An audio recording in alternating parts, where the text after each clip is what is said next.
Dune Part 2 was directed by Denis Villeneuve, and it stars Timothée Chalamet, Zendaya, Rebecca Ferguson, Javier Bardem, Josh Brolin, Stellan Skarsgård, Dave Bautista, as well as some new faces to this franchise such as Florence Pugh, Austin Butler, Christopher Walken, Léa Seydoux, and it's the continuation of Dune Part 1.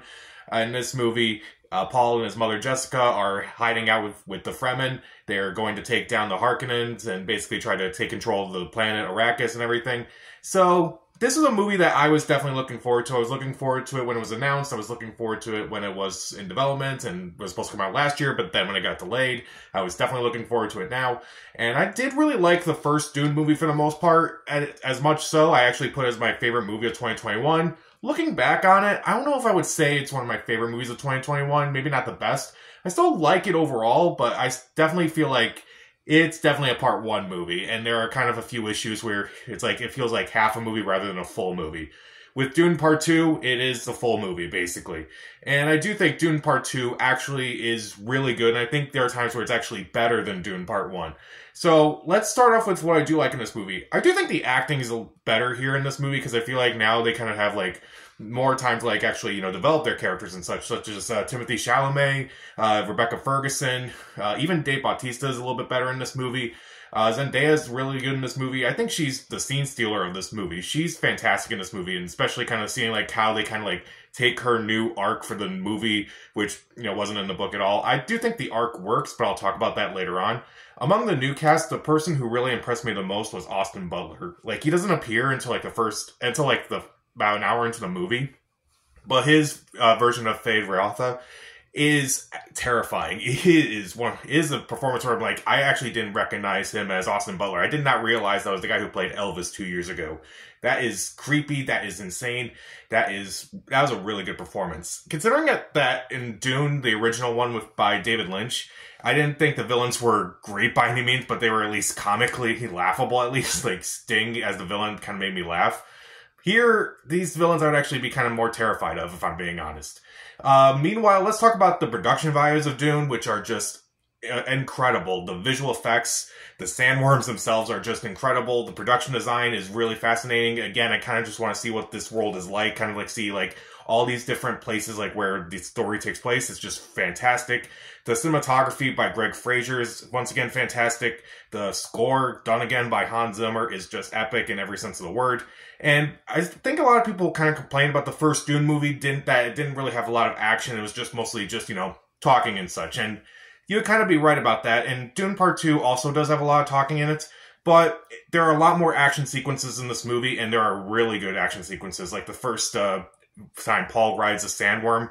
Admittedly, it's incredible to watch, but at the same time, I'm kind of thinking maybe he should have like failed a few times before he actually rode one. But, oh well. There's like Fade Rotha's introduction where it's really well done. It's all in black and white. And like, okay, that's really impressive. It's actually really intense and such. And also the final fight between Timothée Chalamet and Austin Butler is really well done. I thought that was really well done because like it doesn't have any music to it whatsoever. And you kind of just focus more on the actual action of it. It's really well done, and I think it's one of the better action sequences in this movie. The fights are a lot better in this movie than they were in the first movie.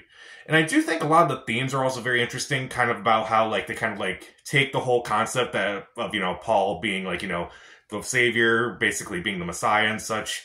And I do think they kind of twist in and kind of, like, address a lot of themes about how, people can kind of blindly follow something and people can question something like this. And I do think it kind of balances things out perfectly in this movie, especially when you kind of find out like what Chani's whole storyline in this movie is, which again wasn't really in the book, but I do think it works overall. I do think Zendaya mostly steals this movie, surprisingly. And I do think that maybe if I see this movie again, I'm going to find like a lot more things that I'm going to like about it. Like maybe find a couple more themes where like, okay, that's kind of interesting that you brought this up and kind of trying to balance it out. So I hope that if I do see this again, I'll hopefully learn more about it. And I would say this movie needs to be seen on the biggest screen possible. I drove like an hour and a half away just to see this movie on an IMAX screen, and it is definitely worth seeing on the largest screen you can. Is there anything about this movie I didn't like? Well, there are a few questionable moments here and there. Like, some of the actions of some of the characters just kind of either are a little too much at times. Like, there's a few interactions with Paul and his mother. Like, when you find out, like, what's going on in this movie, it's like, it kind of feels a little too much at times. Like, you kind of need to tone this down a bit. It kind of feels odd to me. Also, maybe some line delivery just doesn't really work. Javier Bardem has one line, which towards the beginning of the movie, which I forgot what the line was because I was just so invested with the rest of the movie that I kind of forgot what that line was, but I was thinking while watching it, it's like, that line was horribly said. Like, it was just kind of funny to me. I don't know why. Like, this is a massive movie. It's like, how did you not, like, have multiple takes of that? Oh, well. And also, I do think that even though Austin Butler does a really good job, the use of some of the new characters isn't really that interesting. I didn't like the use of some of the new actors in this movie, such as Florence Pugh, Christopher Walken. They really don't have too much to do in this movie, unfortunately. They do get a couple moments to shine, but like they're not really in this movie very much. They kind of appear in the beginning and then don't appear again until about an hour into this movie. I'm like, I had to remind myself, oh right, Christopher Walken was in this movie. Florence Pugh was in this movie. Why aren't they in this movie so much? Oh well. Then again, it's close to 3 hours, so it would kind of make up for it. Not really. And also, the villains are still kind of pretty generic, except for Austin Butler's character, surprisingly. Dave Bautista still has a moment here and there where it's like, okay, it's actually kind of better than his performance in the first movie.